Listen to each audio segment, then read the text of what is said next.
vamos a hablar de síntomas posta. En realidad todos los síntomas son posta, ¿no? Porque el síntoma se define como todo aquello que te molesta, como todo aquello de tu vida que no te gusta. O sea, todos los síntomas son posta. Pero en realidad lo que quise decir es, vamos a hablar de un síntoma físico. Y el síntoma físico tiene la particularidad de que es muy auténtico, leal, genuino. No miente. No miente. Y me pasó de ver, no sé, personas que dicen que sanaron tal cosa o sanaron tal otra, pero su biología me está indicando otra cosa. No es que los biodescodificadores o los que nos dedicamos al chamanismo o a los caminos de conciencia no tengamos síntomas. Los tenemos y muchos. Pero eso no quita que podamos asistir a otros en su proceso de sanación. Porque incluso el tipo que más haya hecho camino de conciencia durante más años o de manera más intensa, algún síntoma va a tener. Conozco gente que tiene 20 años de camino de conciencia y aún así sigue teniendo síntomas. Sí. Pero bueno, hay algo que en Argentina le decimos el rango de puteada, que quiere decir de qué manera ordenamos los síntomas. Bueno, los síntomas se ordenan de acuerdo a la afectación emocional que te generan, a cuánto te molestan. Así se ordenan los síntomas, desde el que más te molesta al que menos te molesta. ¿Para qué te sirve esa información? Y yo te diría que te va a servir sobre todo para decidir qué cosa trabajar primero y qué cosa trabajar después. Entonces ordena tus síntomas, pone primero el que te molesta más y último el que menos te molesta. Por ahí hace 3, 4, 5 años de conciencia y recién vas por el síntoma 4. Pero bueno, si ya trascendiste los otros 3, no es poco decir. No es poco decir.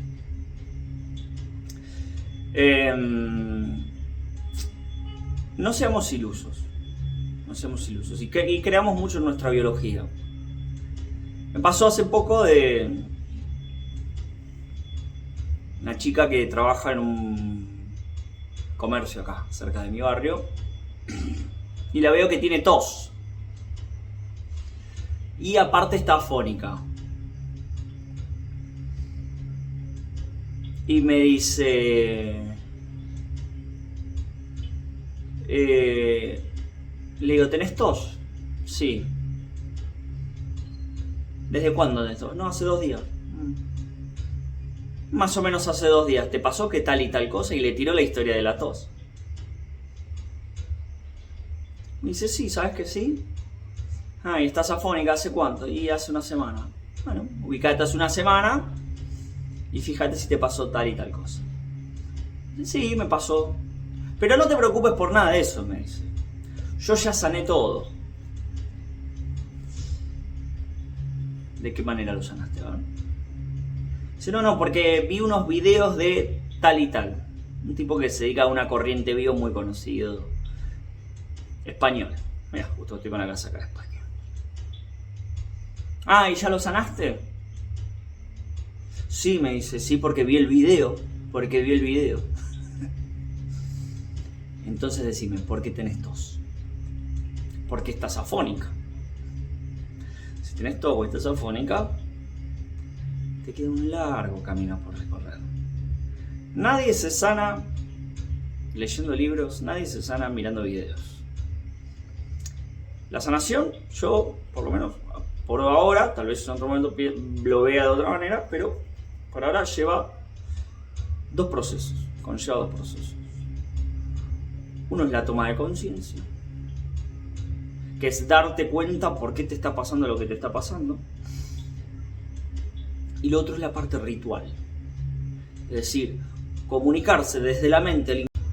sigo. Comunicarse desde la mente al inconsciente en el lenguaje del inconsciente. No es ni el castellano, ni el inglés, ni el portugués. El lenguaje del inconsciente, que es el lenguaje de los símbolos. Y darle una indicación para que cree una realidad alternativa a la que está creando. Creo que ya lo dije en varios videos, pero tu inconsciente controla todas las variables. Tu inconsciente controla lo que haces y lo que dejas de hacer. Pero también controla lo que te pasa y lo que te deja de pasar. Vos decís, ¿y el tipo ese que pasó en rojo y me puteó? ¿Ese lo está creando mi inconsciente? Sí. ¿Por qué? Porque eso responde a un código biológico que vos precisabas. Tu inconsciente ha interpretado que vos precisabas un código biológico.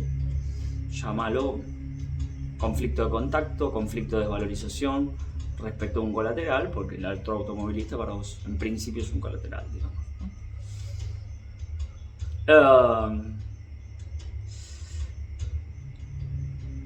¿A qué va esto? Bueno,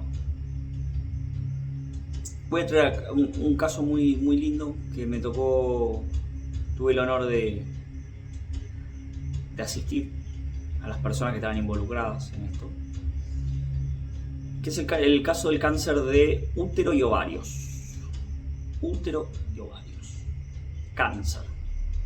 No me duele un poquito, no, cáncer. Una persona se acerca a mí, una persona que se dedica a la biodescodificación, pero hace poquito, me dice, mira, tengo este cáncer, es un cáncer terminal, la persona ya le dijeron que no le pueden dar más quimioterapia, así que no me acuerdo cuál era el pronóstico de vida, pero no era demasiado, no es, o no era, no sabemos si eso era demasiado promisorio. Y me dice, mira, no me siento muy en confianza porque hace poco que me dedico a esto. La verdad que es un caso delicado porque de lo que yo haga va a depender si una persona sobrevive o no sobrevive a una determinada situación. Y te lo paso a vos que estás hace más tiempo en esto. Bueno, dale, muchas gracias, muy amable. Gracias por considerarlo, por tenerme en cuenta. Bueno, viene la persona, una persona de 35 años, una mujer. Me dice, mira, mi síntoma es que mi mamá tiene cáncer de útero y ovarios.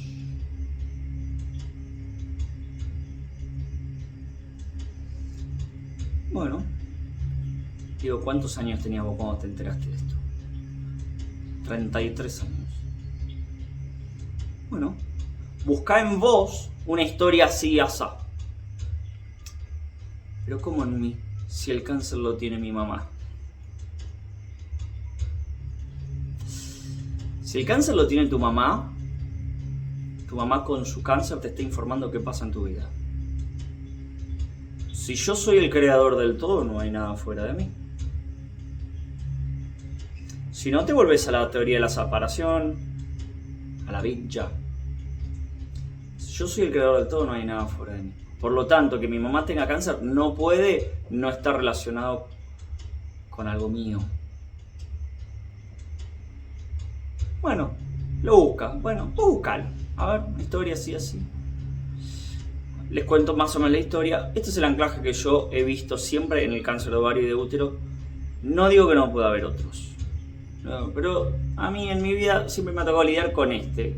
Y es en concreto una historia de muerte o separación de los hijos. No olvidar un detalle no menor. Para el inconsciente, la separación y la muerte son lo mismo. O sea, si mi primo se murió o mi primo se fue a vivir a Formosa y no lo vi nunca más, es lo mismo. Para el inconsciente es lo mismo, es alguien que no vi más. Punto.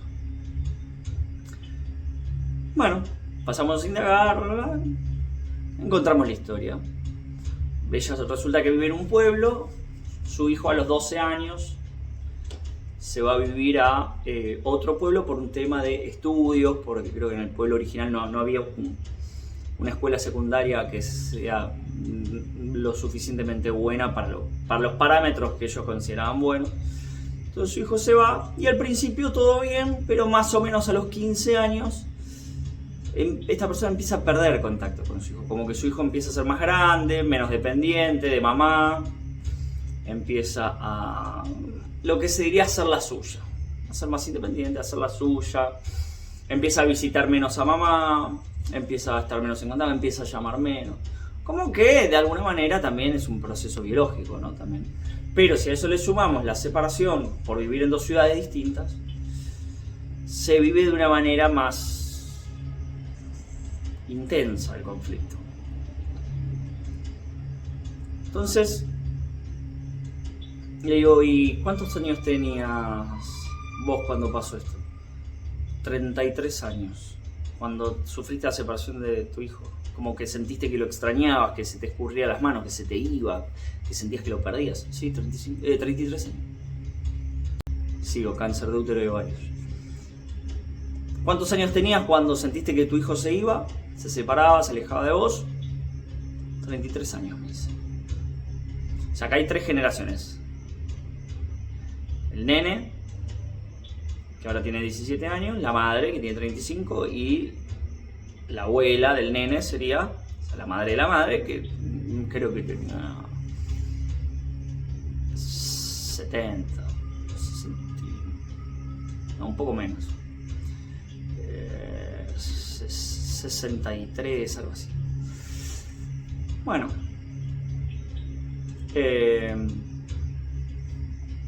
Y le digo, ¿y cuántos años tenías vos cuando vos te enteraste de que tu mamá tenía cáncer de útero, de ovarios? 33 años, me dice.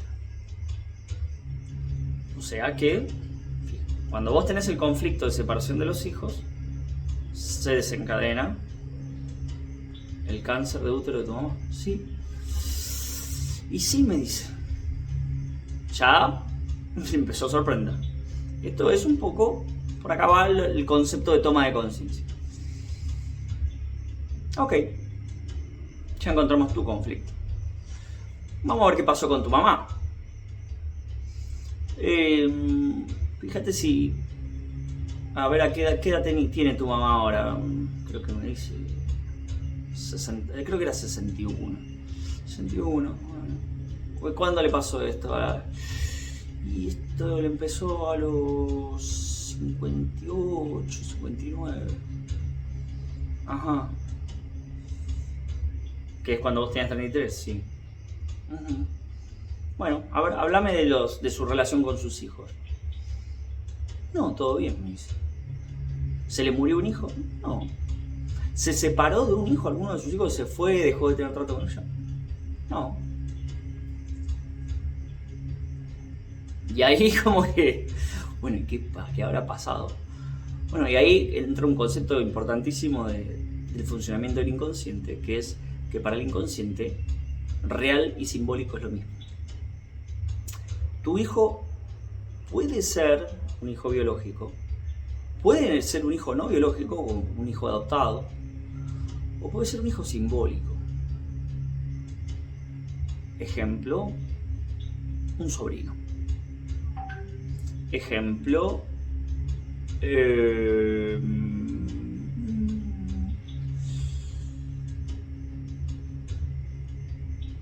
una mascota. Una mascota es un hijo simbólico. Un empleado. Un empleado al que vos querías como un hijo. Un empleado es un descendiente simbólico. En particular en la Argentina. Por circunstancias X que no vienen al caso.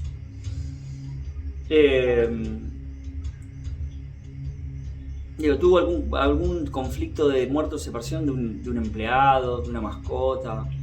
Bueno, me cuenta un conflicto con una mascota. Sí, había una cierta relación. No me terminaba de convencer. Un hijo también puede ser un negocio, puede ser una obra de arte. Un libro para un escritor, una pintura para un pintor, una escultura para un escultor. Puede ser un hijo, ¿no? Una obra de arte a la que la tiene, como que es algo que creé yo, como un hijo, algo que creé yo. Y dice, no, Bueno, no. Bueno, a ver, para verlo el tema, a ver si tenía que ver con un negocio, con algo así. A ver, ¿a qué se dedicaba tu mamá antes de que le venga el cáncer?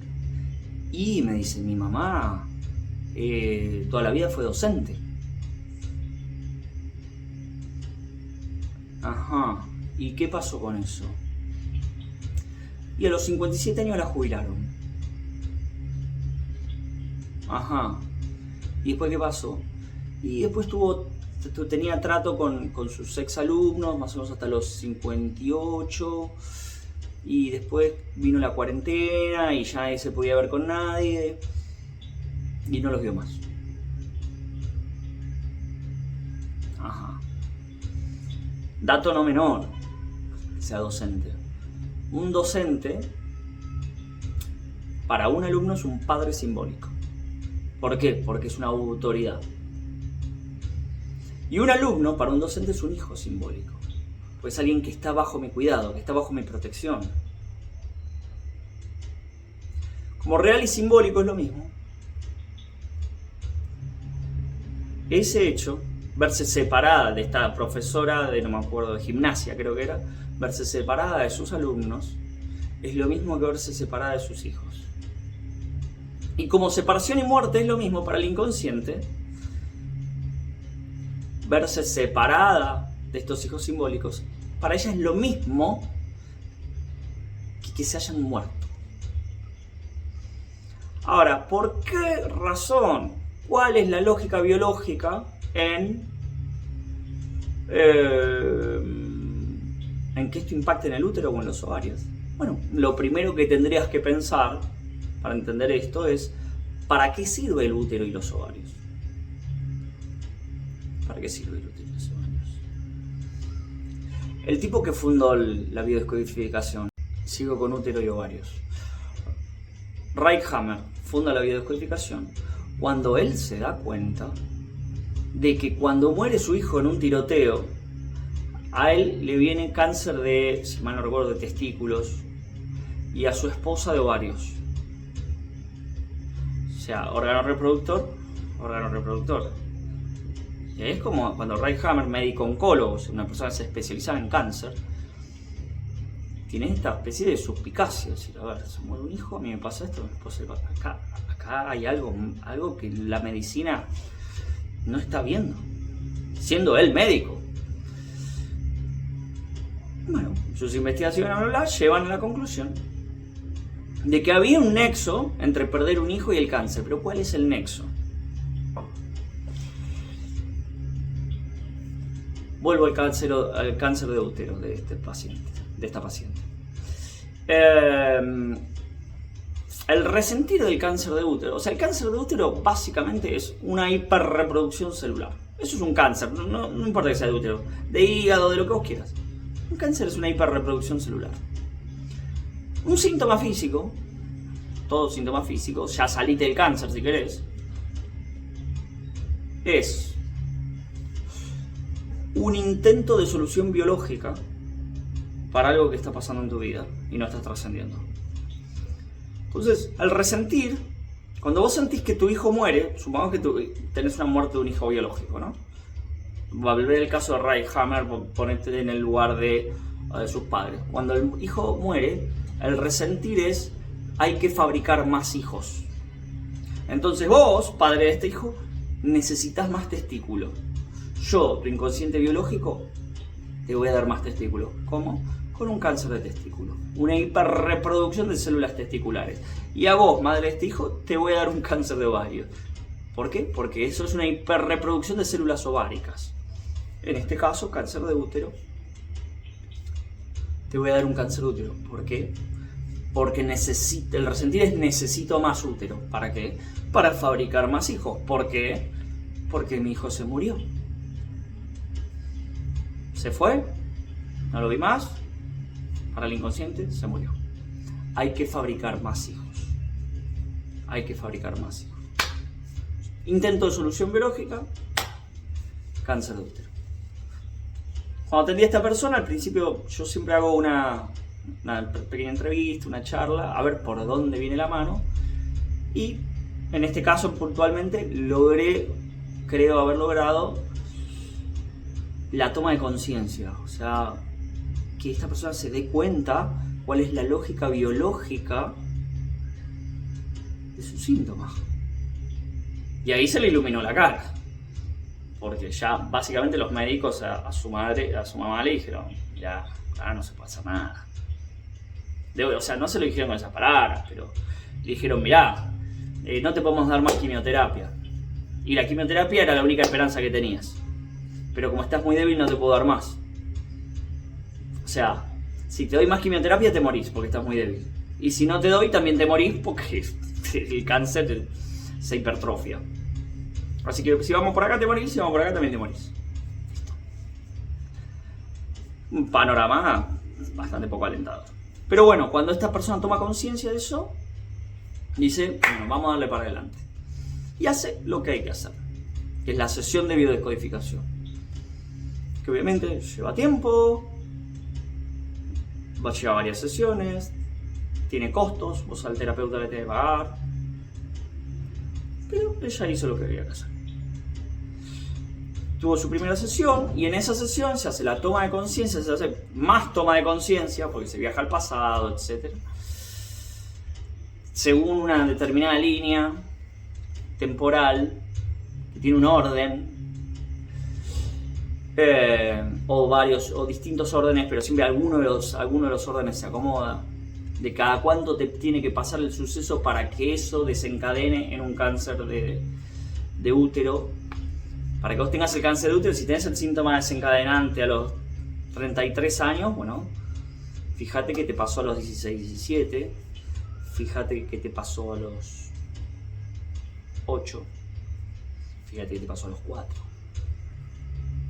Esa es una de las líneas, de las formas en que se puede acomodar los acontecimientos estructurantes. Todo conflicto tiene un desencadenante, que es como físico me hablo, cuando aparece el síntoma físico, y una serie de conflictos estructurantes concatenados de una determinada manera y de acuerdo a una determinada lógica.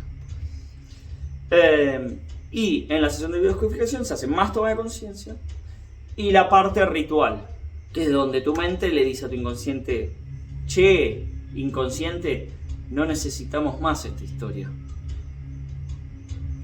Después de una cierta cantidad de sesiones, no sé cuántas, los terapeutas no sabemos cuántas sesiones va a llevar, el síntoma se va a ir, ¿sí? A veces se va a ir a tiempo y a veces no. Digamos, la persona que tiene cáncer se puede salvar o puede no llegar a salvarse. Pero lo que sí va a hacer es sanar su vida. Eso, quédate tranquilo. Y eso es lo más importante. Eso es lo más importante. Y he visto gente morir. Por tener síntomas que se consideran incurables. Por lo menos de acuerdo a la medicina ortodoxa. He visto gente morir y decirle a su terapeuta, yo te agradezco porque me voy de este plano pero me voy en paz. Lo cual no es poca cosa. O sea, si vos me decís, yo te traigo un paciente terminal, ¿vos me asegurás que se va a salvar? No. Yo no te aseguro. Sería irresponsable, creo, y poco ético decirte una cosa así. Decirte que vos me traes, no sé,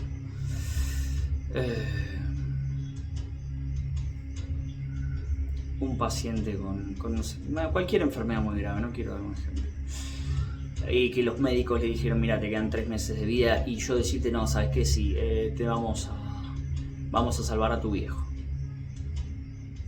No. Lo que sí te puedo decir es que podamos sanar tu vida. Para que tu viejo en algún momento se va, pero se va más feliz. Y por ahí después vos seguís el camino, seguís trascendiendo lo que tu viejo vino a trascender a la experiencia biológica y no hizo a tiempo de trascender.